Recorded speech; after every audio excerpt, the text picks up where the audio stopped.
por gentileza, abra sua Bíblia em Marcos capítulo 7. Marcos capítulo 7.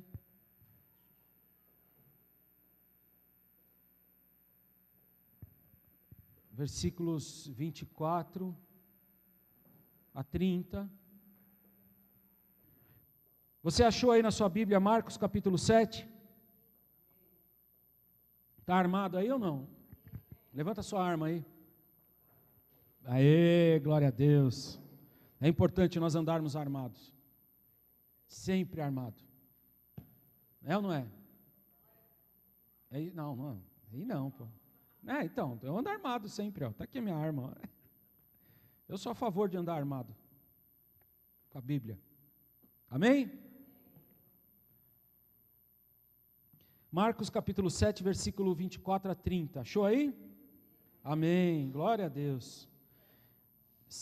É Marcos 7, 24 a 30. Isso. Diz assim a palavra do Senhor. Marcos 7. Peraí, calma que hoje está devagar. É o frio. Quando está frio, o motor a álcool é difícil de pegar, né? Se não tiver injeção eletrônica. Marcos capítulo 7, versículo 24 a 30. Posso ler? Amém, glória a Deus. Diz assim a palavra do Senhor. Jesus saiu daquele lugar e foi para os arredores de Tiro e de Sidom. Entrou numa casa, repita comigo, entrou numa casa. E não queria que ninguém soubesse. Contudo, não conseguiu manter em segredo a sua presença. De fato, logo que ouviu falar dele, certa mulher, cuja filha estava com o espírito imundo, veio e lançou-se aos seus pés. A mulher era grega, Ciro-fenícia de origem, e rogava a Jesus que expulsasse de sua filha o demônio. Ele lhe disse: deixe que primeiro os filhos comam até se fartarem, pois não é correto tirar o pão dos filhos e lançá-lo aos cachorrinhos. Ela respondeu: sim, Senhor, mas até os cachorrinhos debaixo da mesa comem das migalhas das crianças. Então ele lhe disse: por causa desta resposta, você pode ir, o demônio já saiu da sua filha. Ela foi para a casa e encontrou sua filha deitada na cama, e o demônio já a deixara. Amém? Feche seus olhos, vamos orar. Pai, em nome de Jesus, obrigado, meu Deus, por essa palavra. Obrigado, meu Deus, porque o Senhor é bom e as suas misericórdias duram para sempre. Meu Deus, em nome de Jesus, que eu te peço, Pai, que o Senhor me use com poder, com unção, com autoridade, para ministrar a palavra que o Senhor tem para o teu povo, meu Deus. Tudo aquilo que foi preparado, estudado, seja nada diante de ti, nada diante daquilo que o Senhor quer fazer nesta manhã, na vida do teu povo. Espírito Santo, te damos total liberdade de agir, de curar, de tocar, de mover, em nome de Jesus. Meu Deus, em nome de Jesus, que o Senhor tire todas as escamas dos olhos, todo, Senhor, tampão dos ouvidos, todo o véu do coração, em nome de Jesus, amém. Amém? Essa palavra é tremenda, e o título dessa palavra é: a sua casa é um território de milagres. A sua casa é um território de milagres, amém? É na sua casa que vai ter milagres. Na sua casa pode ter milagres. É na sua casa. E aí esse texto, ele faz o registro dessa história que é muito conhecida, talvez não pelo final, mas talvez pela resposta que Jesus deu. Onde já se viu Jesus tão mal criado assim? Né? Onde já se viu? Por que Jesus falou assim? A mulher foi lá pedir para Jesus libertar a filha dela, e ele falou: olha, não é legal tirar a comida dos filhos para dar para os cachorrinhos. Se fosse hoje, ele já teria sido processado. Racismo, xenofobia, machismo, qualquer coisa. Né? Mas que resposta? Né? Atravessou o samba, é isso? Não. Ele estava testando a fé daquela mulher. Ele está testando a fé daquela mulher. Até onde essa mulher vai chegar? Quero ver, até onde ela vai. Mas a gente conhece essa história por causa dessa resposta, mas hoje eu quero te mostrar uma outra coisa. Hoje eu quero te mostrar uma outra coisa. Algo que o Senhor me chamou a atenção e que muitas vezes passa despercebido. Esse texto ele começa dizendo que Jesus entrou em uma casa. Eu pedi para você repetir, entrou numa casa para que ficasse gravado na sua cabeça, na sua mente. Ele entrou numa casa. Jesus entrou numa casa. O ministério de Jesus não era feito só na rua, o ministério de Jesus foi feito em casas. As coisas aconteciam nas casas. Na casa dele, na casa dos discípulos, na casa dos fariseus, na casa de quem convidava ele para almoçar, para jantar. É por isso que a gente crente, que nós crentes gostamos de almoçar na casa dos irmãos. Né? Para acontecer coisas boas, maravilhosas. Comer lasanha, não posso comer lasanha. Enfim, né? Comer coisas gostosas, churrasco. Obrigado, viu, Zé? Esperando lá, outro convite. Aquela sopa. Mas Jesus, o ministério de Jesus era assim, de casa em casa. E no caminho de uma casa para outra, ele fazia um milagre. No caminho de uma casa para outra, ele parava e ministrava os 12. No caminho de uma casa para outra, ele ressuscitava o morto. Mas o ministério de Jesus era de casa em casa. Esse texto, ele conta que ele entrou numa casa, e olha só, que interessante, ele não queria que ninguém soubesse da presença dele ali. Você leu isso aqui junto comigo. Ele não queria que ninguém soubesse que ele estava hospedado ali. Aí diz assim a palavra: contudo não conseguiu manter segredo da sua presença.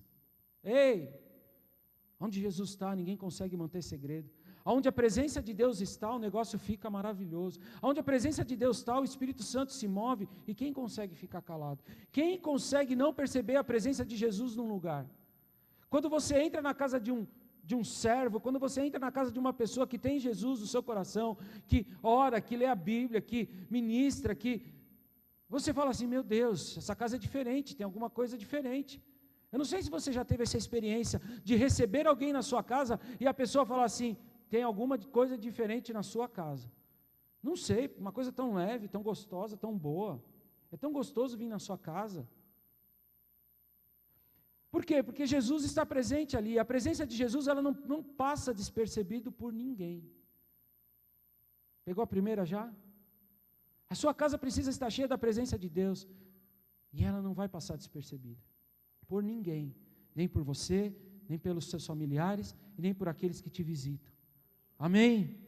Então, Jesus, ele não queria que ninguém soubesse. E o que Jesus queria fazer ali, naquela casa?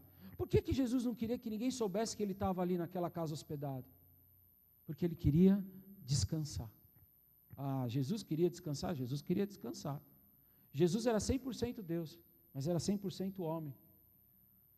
E se você pegar lá, a partir do versículo 1, você vai ver que teve como é que eu posso dizer, um debate entre Jesus e os fariseus. E Jesus, como sempre, colocou os fariseus no lugar deles, seus religiosos hipócritas. E foi um debate acalorado, porque lá no versículo 1 diz que os judeus, fariseus, vieram lá de Jerusalém até a Galileia. É ao contrário, lá de Jerusalém até a Galileia.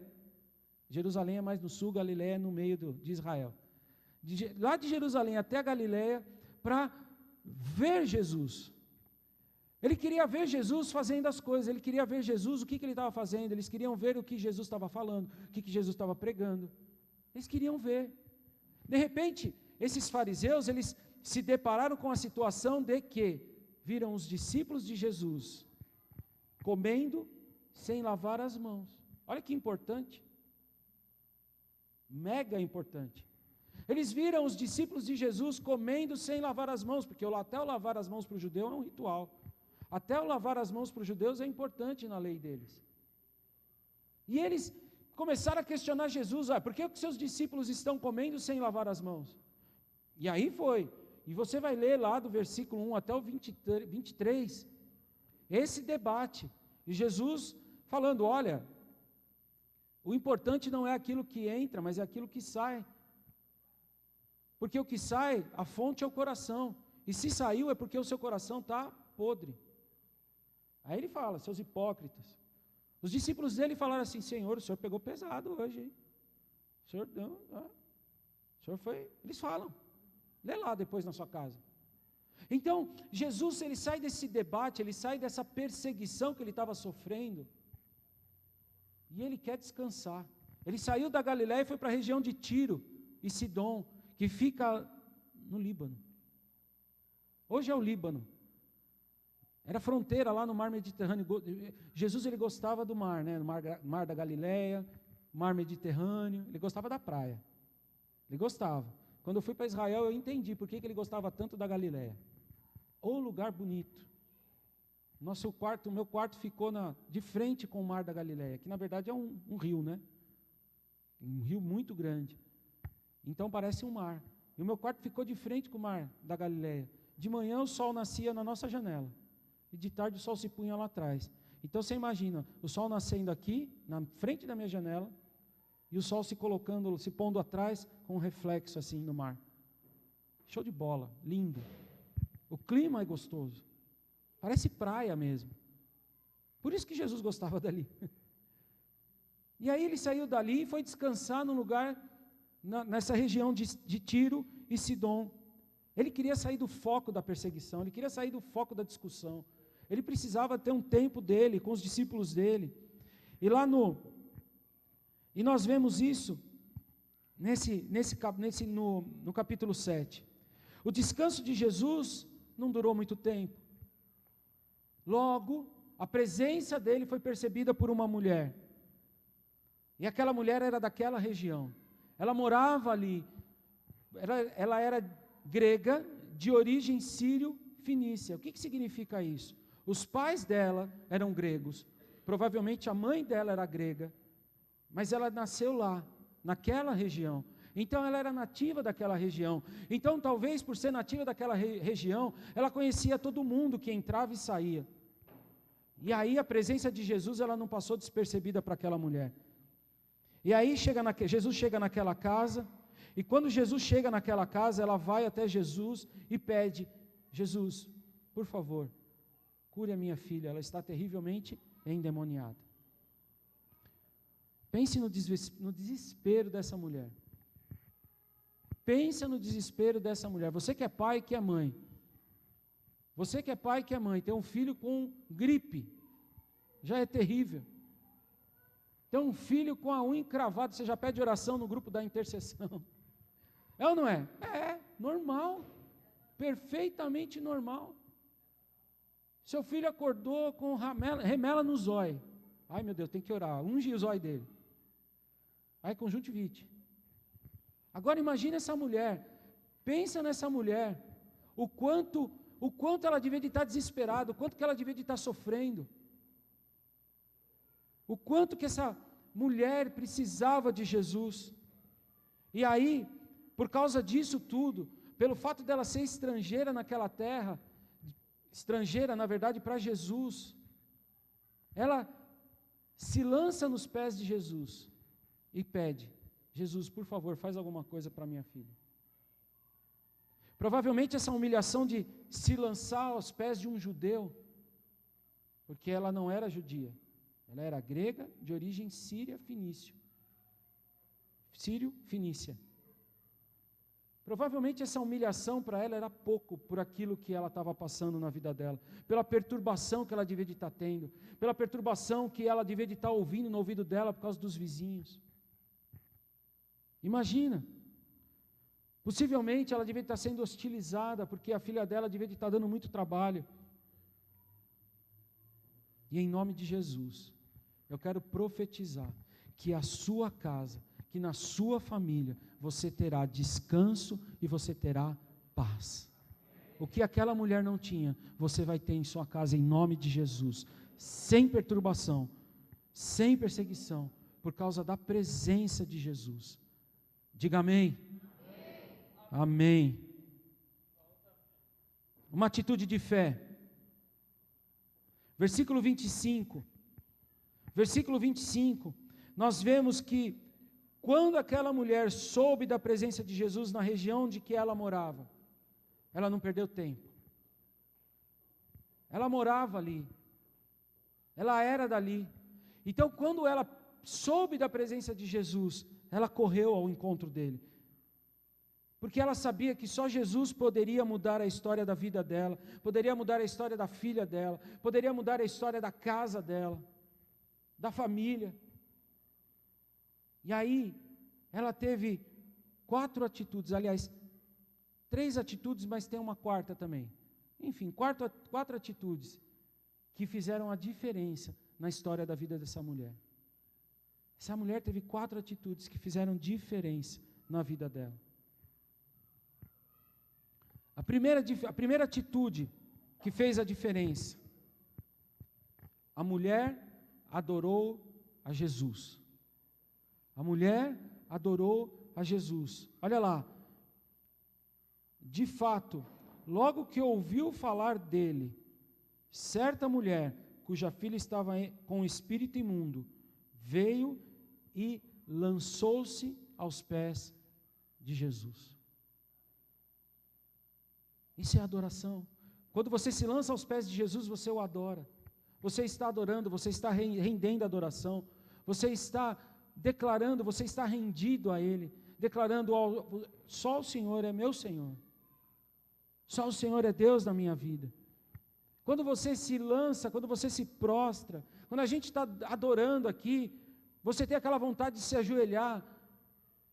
Você está adorando, se ajoelhe. Ah, mas eu estou no meio do povo aqui, eu não sei o que eles vão falar, eu não sei o que eles vão fazer. Não se importe com isso. A pessoa que está do seu lado é tão necessitada quanto você. Não se importe nem comigo. Eu também sou tão necessitado de Jesus quanto você. Se eu pudesse, eu largava o violão e me ajoelhava. Porque é um momento de adoração.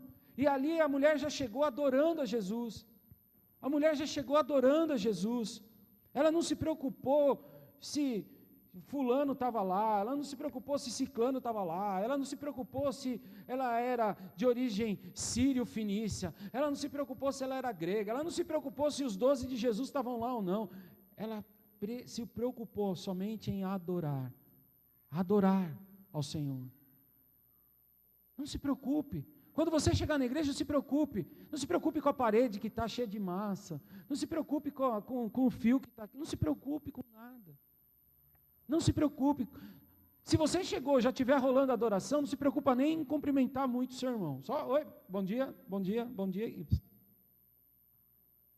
Não se preocupe. Se preocupe com Jesus. Se preocupe em adorar a Deus. Amém? Então, ela não se importou e adorou. A primeira atitude da mulher, ela adorou a Jesus. A segunda atitude que fez a diferença na vida dessa mulher,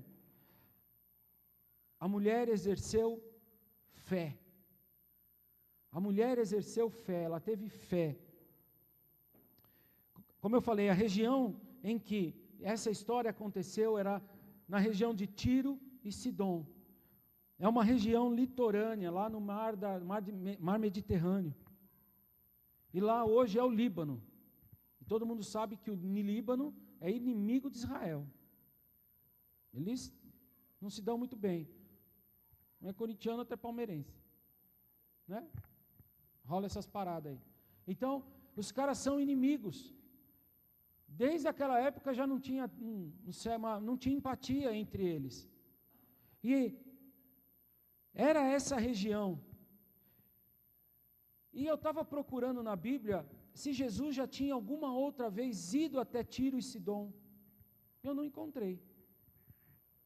Quem foi lá certa vez foi o profeta Elias. Aliás, foi Eliseu, em Serepta, onde teve aquele episódio da viúva de Serepta. Quem esteve lá foi Eliseu. Jesus não. E aí eu fiquei pensando, puxa, naquela época não tinha WhatsApp, não tinha Facebook, não tinha Instagram, não tinha e-mail, não tinha carta, não tinha nada. Como é que essa mulher soube quem era Jesus? Porque quando Jesus chegou, você leu comigo, Jesus chegou, ela percebeu a presença de Jesus ali, e ela já entrou naquele lugar e se lançou nos pés de Jesus. Ela foi no cara certo, ela nunca tinha visto ele. Ela nunca tinha visto ele. Mas, de alguma forma, essa mulher ouviu falar de Jesus. De alguma forma, essa mulher ouviu falar quem era Jesus, o que ele fazia, os milagres que aconteciam. De alguma forma, essa notícia chegou até ela. E ela não perdeu tempo. Ela não perdeu tempo. Ela sabia que só Jesus podia fazer o milagre que ela tanto necessitava. E ela creu. E ela foi até Jesus. Porque ela sabia que em Jesus, estando na presença de Jesus, ela receberia o milagre, a libertação que a filha dela precisava. Quantas vezes, mesmo sabendo quem é Jesus, mesmo sabendo o que Jesus pode fazer na sua vida e na minha vida, mesmo sabendo de todas as coisas que Jesus já fez, e de tudo aquilo que Ele pode fazer, nós temos a nossa fé abalada. Muitas vezes nós temos a nossa fé abalada por coisas que acontecem. E mesmo conhecendo a Jesus, mesmo conhecendo o nosso Deus, a gente tem a nossa fé abalada. Essa mulher não conhecia Jesus, nunca tinha visto Jesus, mas por aquilo que ela tinha ouvido, ela creu que Jesus poderia fazer algo na vida dela, ao ponto de aceitar ser comparada a um cachorrinho, ao ponto de aceitar que as migalhas a alimentariam. Muitas vezes a nossa fé é abalada porque nós não vemos o resultado que queremos. Muitas vezes a nossa fé é abalada porque as coisas não acontecem do jeito que a gente quer, do jeito que a gente deseja, do jeito que a gente planejou, do jeito que a gente pensou. E aí a nossa fé é abalada. E aí Jesus não é tão poderoso assim. Porque a coisa não aconteceu do jeito que eu quis, do jeito que eu pedi. Jesus não é tão poderoso assim.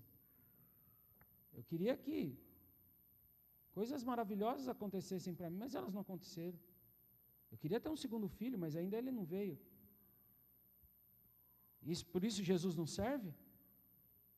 Não é do jeito que eu quero. Não é do jeito que eu acho. É do jeito que Ele quer. É do jeito que Ele sabe que é melhor para nós. A nossa fé não pode ser abalada pelas circunstâncias. Nossa fé não pode ser abalada pelas situações. A fé dessa mulher não estava baseada naquilo que ela estava vivendo. A fé daquela mulher estava baseada naquilo que ela tinha ouvido falar de Jesus. O que você tem ouvido falar de Jesus? O que você tem lido sobre Jesus? Jesus é o mesmo ontem, hoje e sempre será. Os mesmos milagres que Ele fazia antigamente, Ele faz.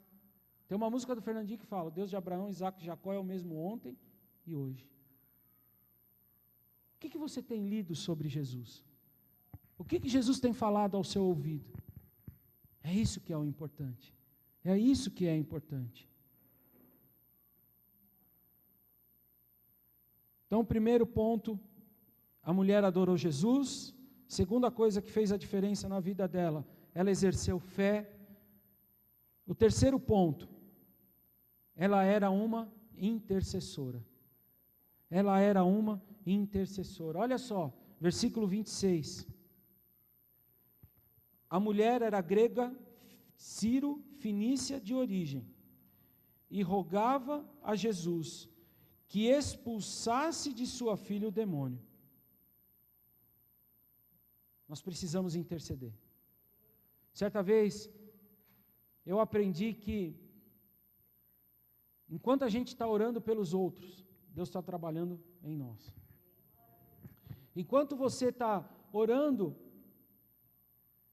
pela salvação, pela cura, pela libertação, pela transformação de uma outra pessoa, Deus está fazendo isso em você. Então nós precisamos interceder. 1 Tessalonicenses 5:17, orai sem cessar. Ei, como é que eu vou orar sem cessar? Como é que eu faço para orar sem cessar? Como é que eu faço no meu dia a dia? Eu converso com a pessoa, como? Oh, aleluia, Deus Todo-Poderoso, bom dia, sei lá. Mas é no Espírito, no seu Espírito. Orar sem cessar no seu Espírito. Na sua casa, quando você chegar no seu trabalho, na sua escola, na sua faculdade, aonde quer que você for, orar sem cessar. Consagrar o seu dia a Ele. Procurar nem sair da cama sem falar bom dia ao Espírito Santo. Quando escovar os dentes, ore, Senhor, em nome de Jesus, que não tenha cárie, sei lá. Mas ore o tempo todo. Ore por tudo. Ore pelas situações, ore pelas coisas, ore no seu carro. Eu não lembro quem estava, uma vez a gente estava voltando de um encontro com Deus, acho que era o Kelso que estava comigo dentro do carro, voltando do Castelinho. Você lembra o que aconteceu no carro? Misericórdia. Até... a gente estava voltando do encontro com Deus, o Kelso estava comigo no carro, a gente começou, estava falando das coisas que tinham acontecido no encontro. De repente o Espírito Santo começou a pegar a gente ali, a gente começou a orar em línguas, e o negócio foi tão maravilhoso, o negócio foi tão gostoso. Dentro do carro a gente vindo de Atibaia, ele falou, eu não lembro o caminho, é verdade. Eu pedi, Espírito Santo, por favor, me mantém lúcido aqui, porque eu preciso dirigir. Mas foi um negócio tão gostoso, um negócio tão maravilhoso naquele dia. Orar sem cessar. E a gente estava conversando das coisas de Deus, das coisas do reino, das coisas espirituais. Como foi bom. Como foi bom. Isso pode acontecer na sua casa. Isso pode acontecer hoje na hora do seu almoço. A presença de Deus não passar desapercebida para você, na hora que você estiver sentado na mesa com a sua família. A presença de Deus não passar despercebida a você, na hora que você for dormir. E você começar a orar em línguas lá junto com a sua esposa, com o seu marido, com a sua filha, com o seu filho, seja lá com quem estiver com você ali. E você começar a orar em línguas e você começar a atrair o reino de Deus para a sua vida. Atrair o reino de Deus para a sua casa, para dentro da sua casa. E você começar a interceder pela sua família, pela sua esposa, pela sua filha, pelo seu filho, pelo seu cachorro, periquito, papagaio, seja por quem for. Nós estamos orando 24 horas num período de oração pelos nossos missionários. Cada um ora uma hora. E aí o áudio a gente manda num grupo, para que todos possam orar junto com a gente. Estamos em oração incessante pelos nossos missionários. Orar sem cessar. E cada vez que eu lembro da missão, eu oro. Cada vez que eu lembro da missão, seja onde eu for, onde estiver, eu oro. Se eu estiver na moto, eu oro. Senhor, em nome de Jesus, guarda os nossos missionários. Se eu estiver no meu trabalho, eu oro. Senhor, em nome de Jesus, dá provisão, faz milagres, usa eles com sinais, prodígios e maravilhas. Ei, nós precisamos ter essa chave na nossa mão e sabermos usar essa chave, a chave da oração. A mulher era intercessora. Ela não disse, Jesus, eu estou cheia de problemas. Ela não disse isso. O que ela disse? Ela disse, Jesus, em casa eu tenho um problema. Ela intercedeu pela filha, ela não falou dela. Jesus, eu tenho um problema, me ajuda. Não, Jesus, lá em casa, a minha filha, ela está terrivelmente endemoniada. Por favor, faz alguma coisa. Ela tomou o problema da filha para ela. Algumas semanas atrás nós fomos ministrados pela missionária Ioná, que ela ministrou lá sobre Ezequiel, falando que Deus procurou entre os homens um que se colocasse na brecha, e não encontrou. Nós precisamos nos colocar nas brechas de uns dos outros. Precisamos nos colocar nas brechas uns dos outros. A célula é perfeita para isso. Quando alguém está com frieira, a gente joga no grupo da célula. Olha, ora pela frieira do Calil. Nem sei se ele tem frieira. É só para... Obrigado. Mas, da frieira também? Mas, sei lá, tem alguma coisa incomodando ele. Tem uma dor de cabeça. Uma situação que ele precisa enfrentar. Joga lá no grupo. Ore. As crianças da célula, quantas vezes, olha, tem uma criança que está doente, a gente ora. Se colocar na brecha um do outro, mesmo que não coloque no grupo da célula, mesmo que não coloque no grupo da intercessão, mesmo que não coloque no livrinho, que deve estar em algum lugar, em nome de Jesus, deve estar lá dentro. Mexe, né? Sai tudo do lugar. Nós precisamos fazer isso, interceder uns pelos outros. Até pela pintura da igreja, por favor, orem pela pintura da igreja. Né, Zé? Ore pela pintura da igreja, pela tinta, pelo dinheiro da tinta, pelo pintor, pelo painel. Jesus, põe um painel aqui. O piso, Senhor, em nome de Jesus. Ajuda nós, Senhor, dá recursos. Amém? Nós temos, como diz a Silvana, minha esposa, né? A Silvana diz assim, bom gosto a gente tem, que a gente não tem dinheiro para tudo esse bom gosto. Mas amém. Ei, vamos lá. Uma migalha de pão, uma migalha do pão da vida, foi o suficiente para resolver o problema daquela mulher. Uma migalha do pão da vida. Hoje eu e você, assim como os 12 de Jesus, que assistiam toda aquela cena, porque eles estavam com Jesus, nós temos à disposição não somente a migalha do pão da vida, nós temos o alimento inteiro, nós temos Jesus por completo, não temos só uma migalha, nós temos Jesus por completo, o alimento espiritual puro, e esse alimento pode saciar a nossa fome, esse alimento pode nos alimentar, e nos tirar toda a contaminação do mundo. Esse alimento é Jesus, o pão da vida.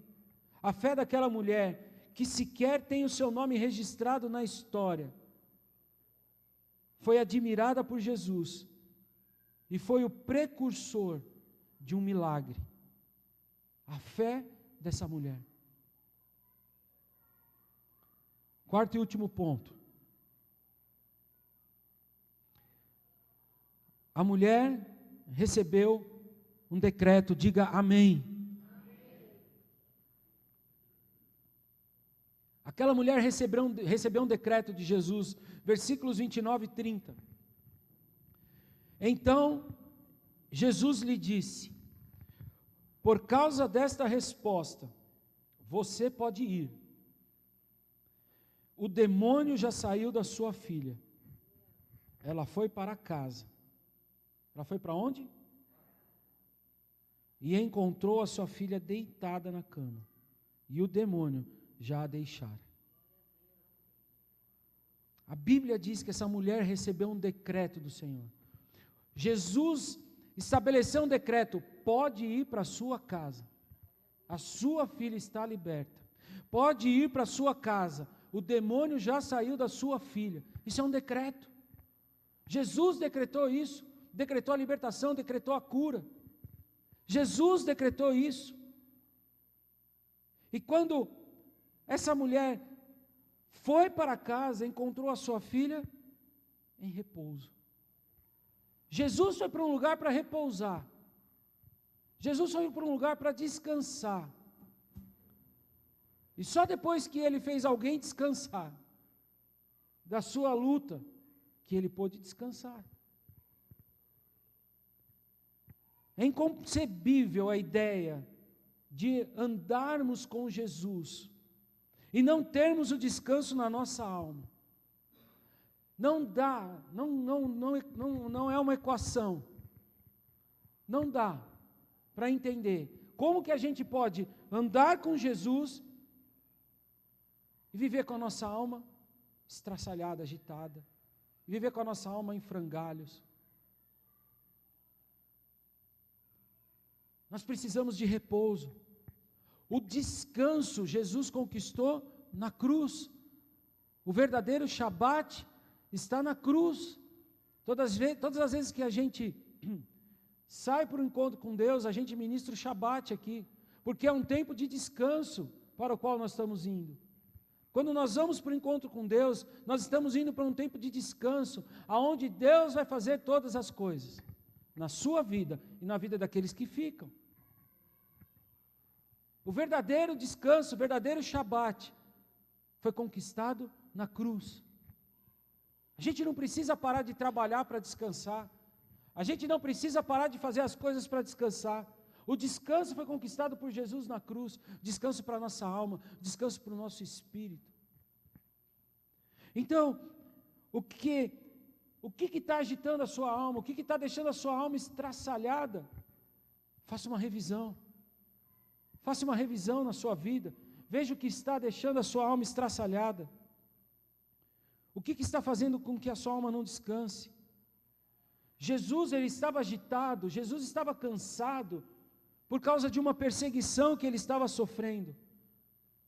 E agora ele repousou, agora ele descansou.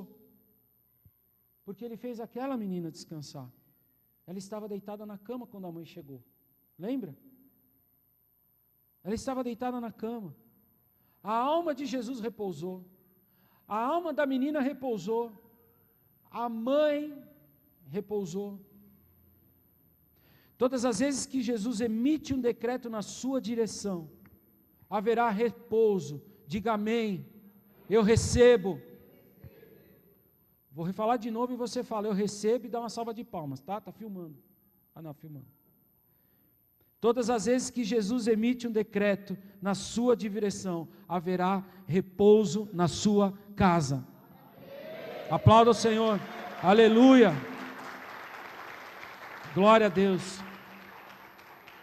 A gente precisa se manifestar.